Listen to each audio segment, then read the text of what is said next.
দুপুরের তপ্ত গনগনে রোদ, শত শত যুবক বৃদ্ধ দাঁড়িয়ে আছে সারিবদ্ধ হয়ে। সামনে উপস্থাপক ঘোষণা করছেন এখন বক্তব্য প্রদান করবেন অমুক তমুক, এভাবে করে উপস্থাপক একের পর এক ঘোষণা দিচ্ছেন, বক্তারা বক্তব্য দিয়ে যাচ্ছেন। আপনি হয়তো ভাবছেন এটা কোনো সংগঠনের কোনো একটি জনসভা হবে, হয়তো বা নির্বাচনী কোনো জনসভা, কিন্তু মোটেও তা নয়।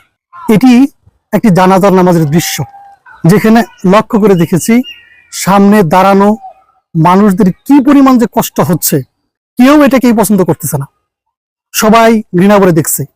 এতটুকু দেরি করানো জানাজার আগে, কষ্ট দেওয়া, অনেকেই হয়তো প্রস্রাবের চাপ নিয়ে আছে, অনেকেই রোদ্রের মধ্যে দাঁড়ানো কষ্ট হচ্ছে, সেই দিকে কোনো ভ্রুক্ষেপ নাই, চলছে তো চলছেই।